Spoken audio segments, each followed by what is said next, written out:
Кстати, вот говоря о ваших образах, на сцене у вас хватает харизмы и смелости изображать любой образ, и вы в каждый образ без лести вживаетесь на все 100. На что у вас не хватило бы смелости в жизни?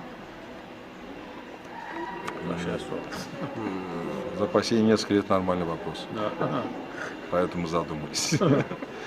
Да, на что не хватило бы смелости? Ну, есть темы священные для нас. Это не только связано с религией, но и с обществом. Есть темы, которые мы никогда не затронем. Если даже хватит сил, харизмы, там, не знаю, воли, всего, славы, есть темы, которые мы никогда не затронем. Например, одна из этих тем, ну, пускай будет это, есть религия, одно дело делать пародию на моллу, другое дело затрагивать какие-то тонкости, которые мы никогда этого не сделаем, Да, ни в какой интерпретации. Мы никогда, наверное, не затронем тему, ну, скажем так, солдатов. Никогда, наверное, не затронем.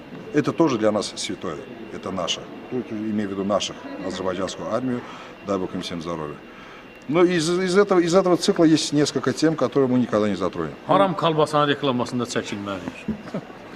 Ümumiyyətlə Bəzi şey. biz şeydir, yəni elədiyimiz parodiyalar ki var, hansı ki tanınmış insanlar. Biz heç vaxt onları təhqir eləmərik səhnədə.